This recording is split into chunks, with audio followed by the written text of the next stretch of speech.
Bonjour et bienvenue sur La Santé par Nature, un podcast sur la santé abordé sous l'angle de la prévention naturelle et de bon sens, car comme on le dit très justement, mieux vaut prévenir que guérir. Je suis Anthony Viau, ex-pilote de ligne, aujourd'hui naturopathe à Paris et à Vannes en Bretagne, et c'est avec plaisir que je vous accompagne sur les chemins de la santé naturelle, grâce à ce podcast, mais également en consultation individuelle. Aujourd'hui, je vous emmène en voyage à l'intérieur du corps humain. Je vais vous parler du cholestérol et de la santé cardiovasculaire. Je sais ce que vous allez me dire. Rien que le mot fait peur, car on a toutes et tous un jour entendu un ou une de nos proches dire « la mine un peu déconfite ». Je sors de chez le médecin et il m'a dit que j'avais trop de cholestérol. Alors je vous propose de vous aider à comprendre ce qu'est vraiment le cholestérol et quel rôle il joue dans le fonctionnement de notre organisme, et en particulier dans notre système cardiovasculaire.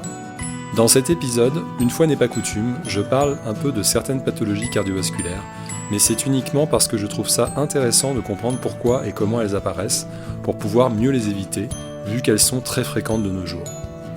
Pour écrire cet épisode, qui est assez dense, donc que j'ai divisé en deux parties pour vous permettre de souffler un peu entre les deux, je me suis basé sur différentes sources, dont le livre « Vive le cholestérol » de la docteure Natasha Campbell-McBride, que je trouve très éclairant sur le sujet et dont je reprends un peu la structure, mais aussi sur d'autres sources que je mets en descriptif.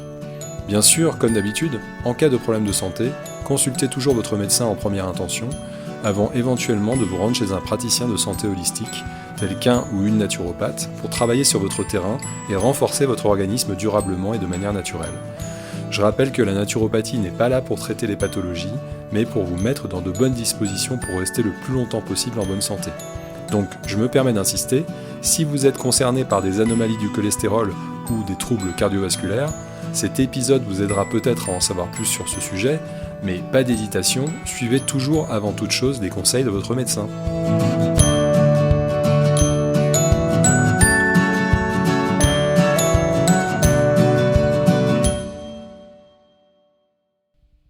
Première partie. Qu'est-ce que le cholestérol ? Vous savez que notre organisme est composé de milliers de milliards de cellules. Eh bien, le cholestérol est un corps gras qui entre dans la composition de la membrane de toutes ces cellules. Dans le système nerveux par exemple, environ 20% de la myéline, la substance qui entoure les fibres nerveuses, est constituée de cholestérol. Dans notre cerveau, la formation des synapses, les zones de contact entre deux neurones, dépend presque entièrement du cholestérol. Or, plus notre cerveau fabrique des synapses en bonne santé, plus nos capacités cérébrales augmentent. Les glandes endocrines, telles que les glandes surrénales et les glandes sexuelles, ont besoin de beaucoup de cholestérol pour produire les hormones stéroïdes, telles que la testostérone ou la progestérone. De plus, la bile et la vitamine D sont constituées en grande partie de cholestérol, et ce cholestérol agit également comme un antioxydant en neutralisant les radicaux libres qui attaquent les cellules de nos tissus. Quand nous mangeons davantage d'aliments contenant du cholestérol, le corps en produit moins. Environ les 3/4 de notre cholestérol est produit par notre foie, et le reste vient des aliments que nous mangeons. Si notre foie fabrique tout ce cholestérol, vous voyez que, en conditions normales, ce n'est pas parce qu'il nous veut du mal, mais parce que la vie est impossible sans cholestérol, puisqu'il donne notamment aux membranes de nos cellules une certaine résistance. Et si à certains endroits de notre corps, nos cellules doivent pour une raison ou une autre rester plus molles, elles contiendront moins de cholestérol. Pour résumer, la docteure Campbell-McBride donne cette image. Sans cholestérol, nous serions une flaque. Ce qui est très important à garder en tête dans le cadre de cet épisode, et pour comprendre pourquoi il est fondamental de faire attention à soigner son mode de vie au quotidien, c'est que le cholestérol permet la réparation de nos tissus, puisque les cellules qui les composent en sont en partie constituées. Et puis, il est également nécessaire pour un bon fonctionnement de notre système immunitaire, car nos cellules immunitaires dépendent du cholestérol pour lutter contre les infections et se réparer après le combat contre les bactéries pathogènes ou autres intrus. Donc, retenez bien ça. S'il y a un endroit à protéger ou à réparer dans notre organisme, notre corps va produire du cholestérol et va l'envoyer à l'endroit problématique. Point important, le cholestérol ne peut pas voyager tout seul dans le sang. Pour aller du foie vers un endroit dans le corps, il doit être couplé à des protéines de transport. On appelle cet assemblage le cholestérol LDL, LDL pour lipoprotéine à basse densité, qui va notamment emmener le cholestérol jusqu'au lieu où une réparation doit avoir lieu. Puis, le cholestérol non utilisé ou récupéré sur les vaisseaux sanguins se couple à un autre type de protéine et revient vers le foie afin d'y être recyclé pour partie ou éliminé dans la bile. On appelle cet assemblage-ci le cholestérol HDL, HDL pour lipoprotéine à haute densité. Ce sont ces valeurs que vous pouvez lire sur vos analyses biologiques lorsque votre médecin vous fait faire un bilan lipidique. Elles peuvent varier d'un jour à l'autre en fonction de différents facteurs. On appelle communément le LDL mauvais cholestérol car il amène du cholestérol dans les vaisseaux, ce qui peut être néfaste quand il y en a vraiment trop, et HDL bon cholestérol car il collecte le cholestérol dans les vaisseaux et le ramène au foie. Mais comme en temps normal, la majeure partie du cholestérol est envoyée pour réparer des cellules ou des blessures dans les vaisseaux sanguins, la Dr Campbell McBride donne l'image suivante. En un sens, c'est un peu comme si on appelait mauvaise ambulance celle qui voyage de l'hôpital vers le lieu où se trouve un malade, et bonne ambulance celle qui repart de chez le malade pour revenir à l'hôpital. Bon, ceci étant dit, le consensus médical actuel est qu'une quantité trop importante de cholestérol LDL circulant dans notre sang devient aussi nocif en soi, car cela favoriserait un dépôt anormal de ce cholestérol sur les parois des artères, ce qui les agresserait. D'où l'intérêt des médicaments anti-cholestérol. Et puis, si par ailleurs nous n'avons pas assez de cholestérol HDL, cela veut dire que le retour du cholestérol vers notre foie ne se fait pas assez efficacement. C'est pour ça que le corps médical recommande d'avoir un taux élevé de HDL, qu'il considère comme protecteur, et par un taux pas trop élevé de LDL. Car si ce cholestérol est primordial pour le fonctionnement de notre organisme, un taux de cholestérol LDL et de cholestérol total chroniquement élevé est considéré par le corps médical comme un important facteur de risque cardiovasculaire. Or, si à ce facteur de risque s'en ajoutent d'autres, tels qu'un âge avancé, le fait d'être fumeur, des antécédents familiaux, l'obésité, la sédentarité, l'hypertension, le diabète, le stress, etc., eh bien, c'est là que ça devient dangereux. L'idée est donc d'avoir la meilleure hygiène de vie possible pour diminuer autant que faire se peut tous ces autres facteurs de risque. Oui, je sais, c'est pas très original, on en revient toujours au même constat. C'est par nos bonnes habitudes quotidiennes que l'on a en partie la main pour prendre soin de notre santé sur le long terme.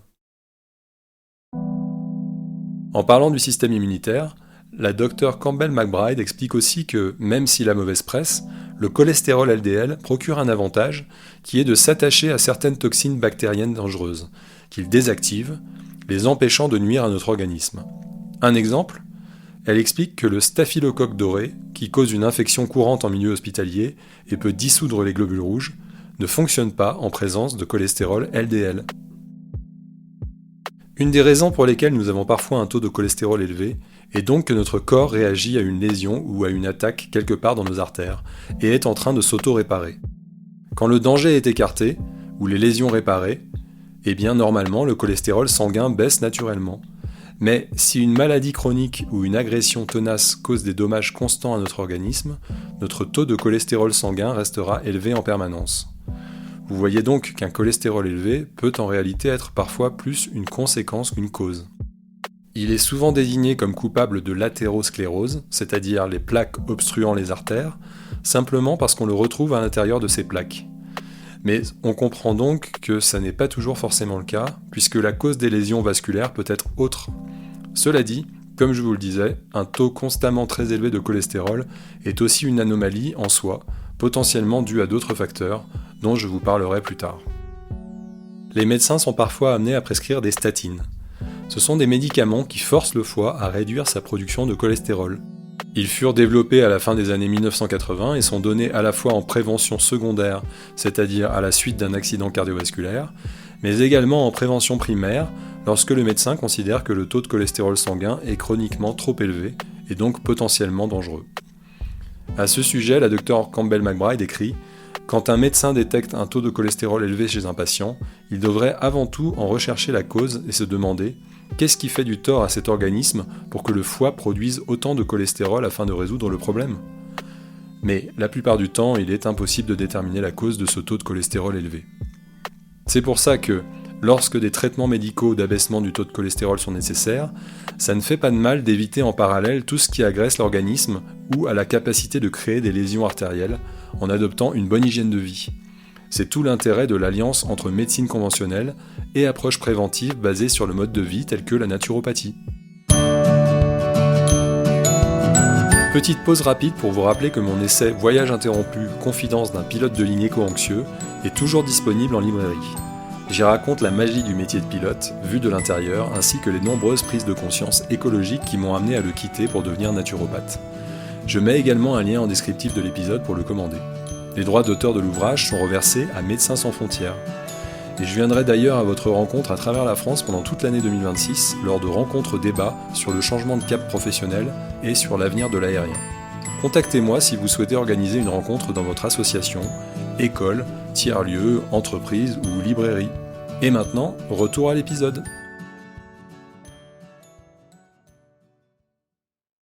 L'athérosclérose. L'athérosclérose est une maladie inflammatoire des artères. C'est le nom donné à la formation de lésions sur les parois internes des artères, que l'on appelle des plaques d'athérome. Elles apparaissent consécutivement au mécanisme de réparation inflammatoire de ces parois. Il faut savoir que l'endommagement de la paroi de nos vaisseaux sanguins est plus important dans nos artères que dans nos veines, car la pression sanguine y est beaucoup plus élevée. En effet, les artères sont les vaisseaux qui partent du cœur, d'où le sang est expulsé avec force. Les veines, elles, sont les vaisseaux qui reviennent vers le cœur, une fois que le sang a distribué à nos tissus et organes ses nutriments, hormones et son oxygène.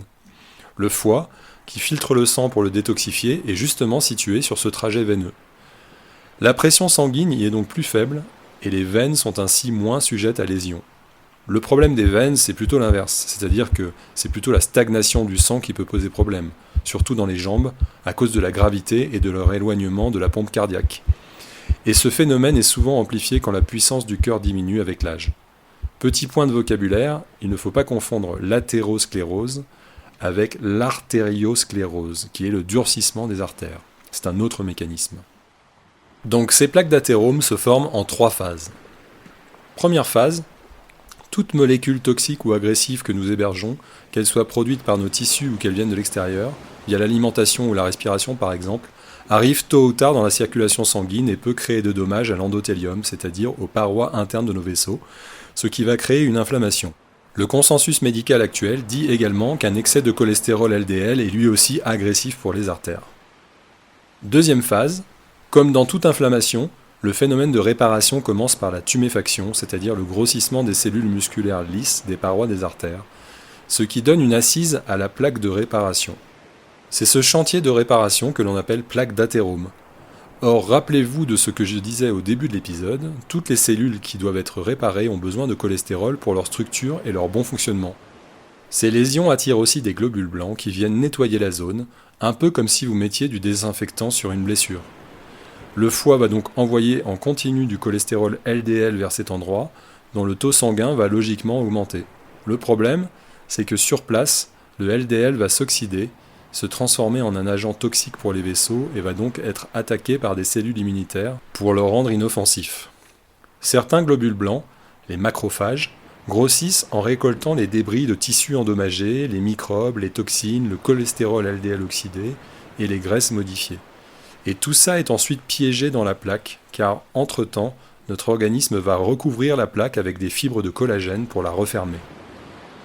Normalement, lorsque l'inflammation s'arrête car la réparation est terminée, la plaque se sclérose, c'est-à-dire qu'elle se durcit. Vous voyez qu'il ne s'agit en fait que d'une sorte de cicatrice à l'intérieur de l'artère, qui est sans danger si elle est de petite taille. Nous en avons toutes et tous dans nos vaisseaux, et plus nous vieillissons, plus nous en avons. Mais dans le cas de l'athérosclérose, et c'est ça le problème, les phénomènes d'inflammation et de réparation ne s'arrêtent jamais. Et je vais vous expliquer pourquoi dans un instant. Et du coup, la plaque prend de plus en plus d'ampleur, jusqu'à parfois obstruer partiellement l'artère concernée, ce qui peut entraîner une mauvaise circulation du sang dans nos membres, dans notre cerveau ou dans nos organes. On peut alors se sentir essoufflé ou avoir des douleurs. Et si jamais en plus le vaisseau sanguin en question se spasme à cet endroit, c'est-à-dire qu'il se contracte et se rétrécit, Les tissus normalement irrigués par l'artère ne le seront plus pendant le temps du spasme. C'est ce qu'on appelle une ischémie. Au niveau du cœur, cela peut entraîner une crise cardiaque si le spasme vasculaire dure longtemps, ou, si ça se produit dans le cerveau, un accident ischémique transitoire ou de plus longue durée. Très important à retenir à ce stade, la croissance de la plaque d'athérome ne s'arrête que si l'inflammation s'arrête. Cette phase de progression silencieuse peut parfois durer des années, et dans ce cas de figure, le taux de cholestérol LDL sera donc chroniquement élevé, puisqu'il est en permanence envoyé pour la réparation de ces lésions.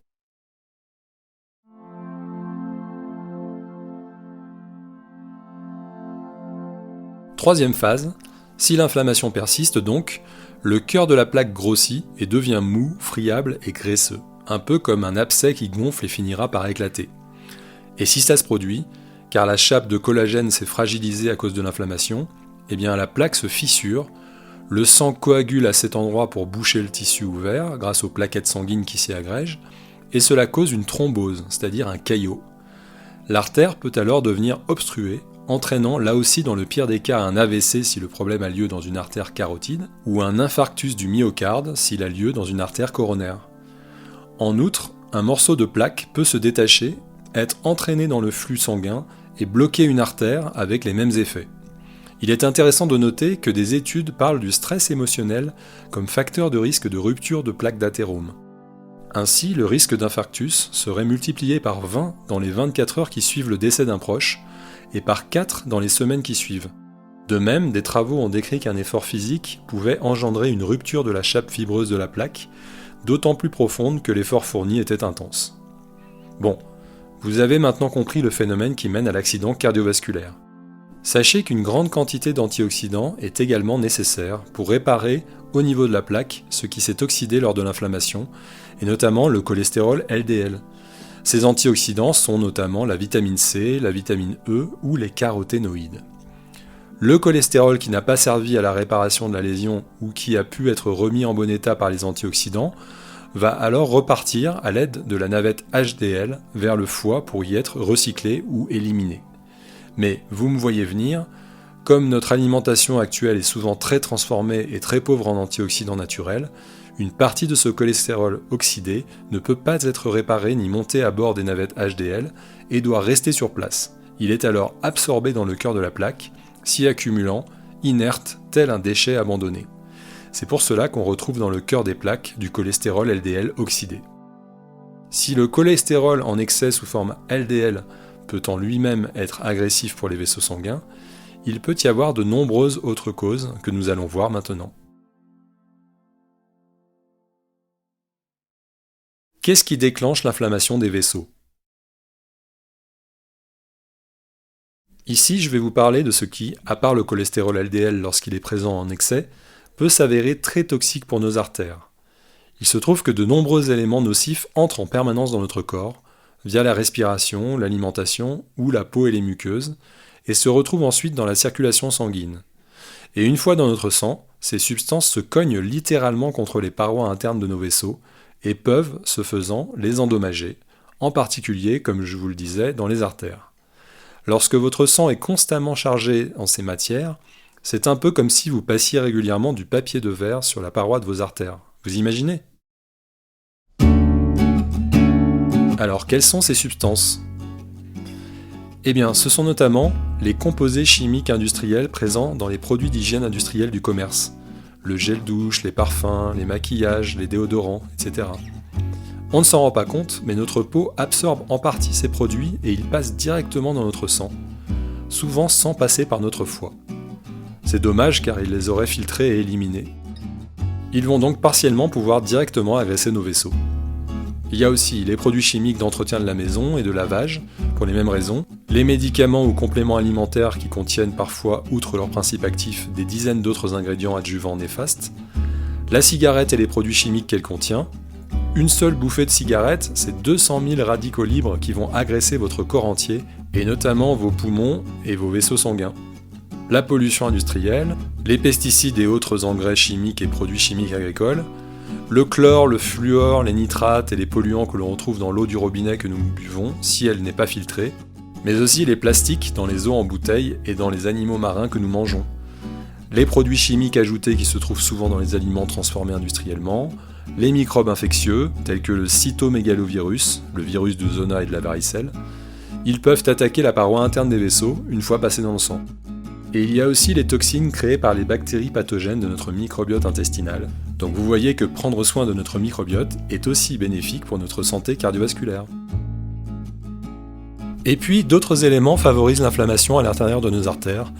C'est notamment le stress chronique, qui provoque la sécrétion permanente de cortisol, anti-inflammatoire au début mais qui peut devenir pro-inflammatoire à la longue, les carences nutritionnelles en antioxydants, vitamines, minéraux, acides aminés, cholestérol, graisses essentielles et autres nutriments permettant à la paroi des vaisseaux de se réparer correctement et rapidement, l'excès d'aliments riches en acides gras oméga 6 tels que la viande, l'huile de tournesol ou les produits laitiers, les aliments riches en oxalates, qui sont de petits cristaux agressifs pour la paroi des vaisseaux sanguins. Les aliments les plus riches en oxalates sont notamment les épinards, l'oseille, la rhubarbe, les amandes ou le chocolat noir. De même, manger trop souvent des aliments acidifiants tels que des protéines, sans y adjoindre suffisamment d'aliments basifiants tels que des légumes, entraîne la production excessive de cristaux qui vont potentiellement agresser les parois des artères. Si vous souhaitez en savoir plus sur ce sujet, je vous renvoie vers l'épisode 31 de ce podcast sur les bienfaits de l'équilibre acido-basique dans l'alimentation. Et puis on peut citer également une exposition au soleil insuffisante, cause de déficit en vitamine D, nécessaire à la réparation des cellules. Bon, vous voyez qu'énormément de choses dont on ne prend pas forcément garde habituellement peuvent dégrader la paroi interne de nos artères, provoquant la hausse du cholestérol LDL pour la réparer. Mais il y a aussi un autre facteur extrêmement important qui est à la fois agressif pour nos artères et qui entretient l'inflammation ad vitam aeternam, donc la croissance des plaques d'athérome. Et c'est ce dont je vais vous parler maintenant. Voilà, c'est la fin de la première partie de cet épisode. Je vous invite donc à écouter la suite dans une deuxième partie.